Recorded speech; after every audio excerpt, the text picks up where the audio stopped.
नमस्कार। आप देख रहे हैं भव्य श्री न्यूज और मैं हूं आपके साथ आदित्य।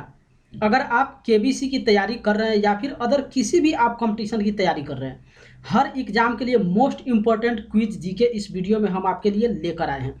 तो चलिए वीडियो को स्टार्ट करते हैं। और पहला सवाल आप स्क्रीन पे देखिए। सुप्रीम कोर्ट में जजों की संख्या को कौन बदल सकता है? सुप्रीम कोर्ट में जजों की संख्या को कौन बदल सकता है? ऑप्शन ए राष्ट्रपति आदेश, बी कानून द्वारा संसद, सी सुप्रीम कोर्ट अधिसूचना और डी केंद्र सरकार अधिसूचना। चार ऑप्शन है और इसका सही जवाब हो जाएगा आपका ऑप्शन बी, यानी कि कानून द्वारा संसद।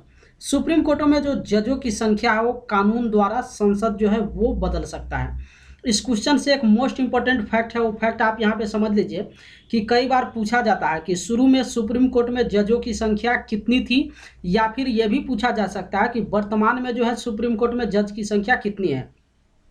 तो शुरू में सुप्रीम कोर्ट की जो संख्या थी वो 7 थी और वर्तमान में सुप्रीम कोर्ट की संख्या कितने है? 34, यानी कि 34 है। प्रारंभ में सुप्रीम कोर्ट में जज की संख्या 7 और वर्तमान में 34।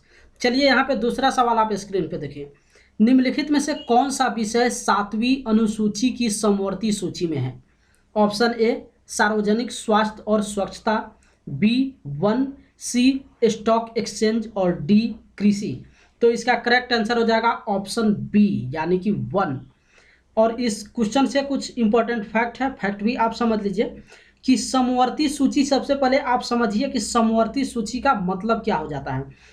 तो समवर्ती सूची वह सूची है जिसमें केंद्र सरकार और राज्य सरकार दोनों कानून बनाता है। तो वन एक ऐसा डिपार्टमेंट है, वन एक ऐसा विभाग है जिसमें कोई भी कानून अगर बनाना होता है तो उसमें केंद्र सरकार और राज्य सरकार दोनों मिलकर जो है बनाती है। चलिए यहाँ पे तीसरा सवाल आप देखिए। सीमा प्रबंधन विभाग किस मंत्रालय के अंतर्गत आता है? यहाँ पे काफ़ी सारे प्रतिभागी जो है मिस्टेक करते हैं। सीमा प्रबंधन विभाग किस मंत्रालय के अंतर्गत आता है? ऑप्शन ए रक्षा मंत्रालय, बी गृह मंत्रालय, सी विदेश मंत्रालय और डी सड़क परिवहन मंत्रालय। तो इसका करेक्ट आंसर हो जाएगा ऑप्शन बी, सीमा प्रबंधन विभाग जो है वो गृह मंत्रालय के अंतर्गत आता है।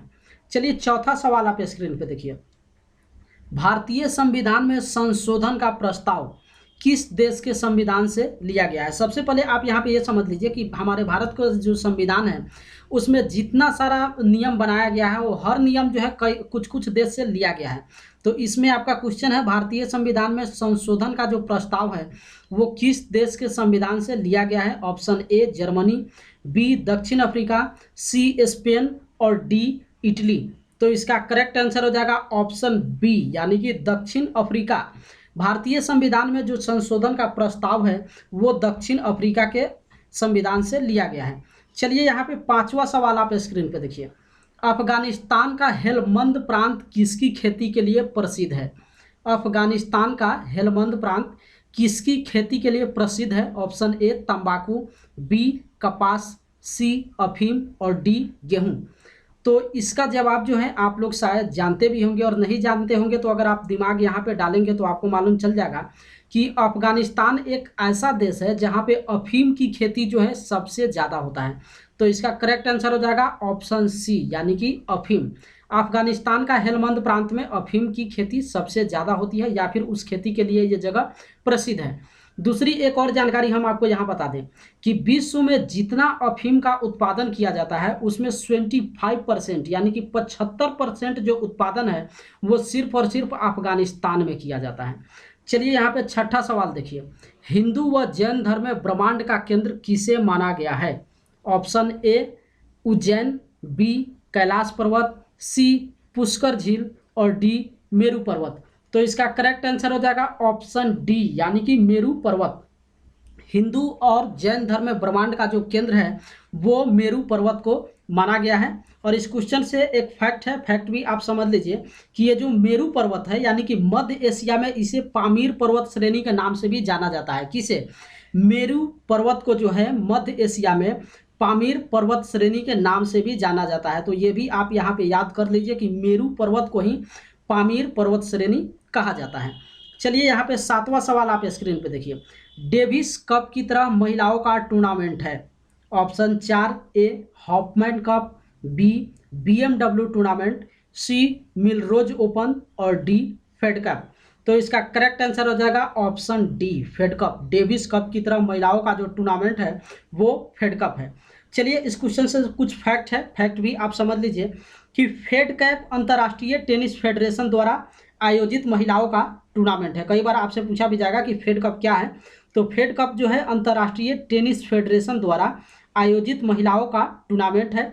और डेविस भी समझ लीजिए कि डेविस क्या होता है। तो डेविस वो है जो आईटीएफ द्वारा आयोजित पुरुषों का टूर्नामेंट है, ठीक है। डेविस जो है वो आईटीएफ द्वारा आयोजित पुरुषों का टूर्नामेंट है और फेड कप जो है वो अंतर्राष्ट्रीय टेनिस फेडरेशन द्वारा आयोजित महिलाओं का टूर्नामेंट है। चलिए यहाँ पे 8वां सवाल आप स्क्रीन पे देखिए। सचिन तेंदुलकर ने अपना 100वां शतक किसके खिलाफ लगाया? सचिन तेंदुलकर ने अपना जो 100 शतक पूरा किया था वो किसके खिलाफ लगाया हुआ था? Option A Australia, B Sri Lanka, C Bangladesh और डी पाकिस्तान। तो शायद इसका आंसर आप लोग जानते भी होंगे, कई बार आप लोग ये सुने होंगे। इसका करेक्ट आंसर हो जाएगा ऑप्शन सी यानी कि बांग्लादेश। सचिन तेंदुलकर ने अपना 100वां शतक जो है वो बांग्लादेश के खिलाफ जो है लगाया था। लेकिन इस मैच को लेकर एक और फैक्ट आप समझ लीजिए कि इस मैच में जो है भारत का 5 विकेट से हार हो गया था, ठीक है। इस मैच में, जिस मैच में सचिन तेंदुलकर ने 100वां शतक अपना पूरा किया हुआ था, वो मैच जो है भारत 5 विकेट से हार गया हुआ था। और दूसरी बात, ये मैच जो है 2012 में हुआ था। चलिए यहाँ पे 9वां सवाल आप स्क्रीन पे देखिए। किस सरकार ने मोह सरकार अभियान लॉन्च किया है? मोह सरकार एक यहाँ पे सिस्टम का नाम है। किस सरकार ने मोह सरकार अभियान लॉन्च किया है? Option A Odisha, B Tripura, C Nagaland और डी पश्चिम बंगाल। तो इसका करेक्ट आंसर हो जाएगा ऑप्शन ए, उड़ीसा सरकार ने मोह सरकार अभियान जो है वो लॉन्च किया है। अच्छा, दूसरी चीज एक और आप यहाँ पे समझ लीजिए कि उड़ीसा के मुख्यमंत्री नवीन पटनायक ने, ठीक है, कई बार पूछा भी जा सकता है कि मोह सरकार अभियान लॉन्च किसने किया है।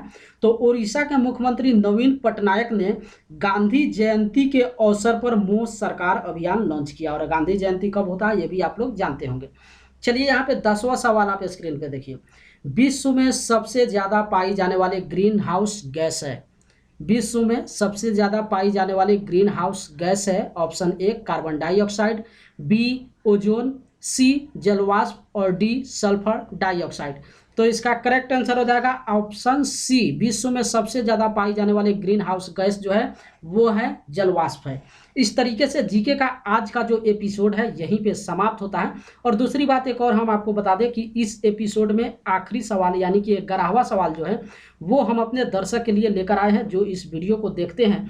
तो ये सवाल जो हम आपको स्क्रीन पर दिखा रहे हैं इसका जवाब इस वीडियो में हम आपको नहीं बताएंगे।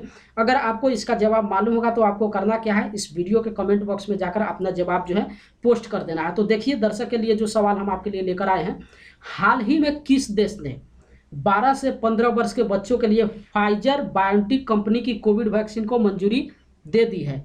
ये फिलहाल का जो है जीके इसको कह लीजिए या फिर एक न्यूज भी है कि हाल ही में किस देश ने 12 से 15 वर्ष के बच्चों के लिए फाइजर बायोटेक कंपनी की कोविड वैक्सीन की मंजूरी दे दी है? Option A Bharat, B Nepal, C America और डी बांग्लादेश। इस चारों में से कोई इसका एक सही जवाब है। आपको करना क्या है, इसका जो जवाब सही है इस वीडियो के कमेंट बॉक्स में जाकर आपको पोस्ट कर देना है। और साथ ही साथ अगर चैनल को अभी तक आप सब्सक्राइब नहीं किए हैं तो चैनल को सब्सक्राइब कर दीजिए और वीडियो को लाइक और शेयर जरूर कीजिए।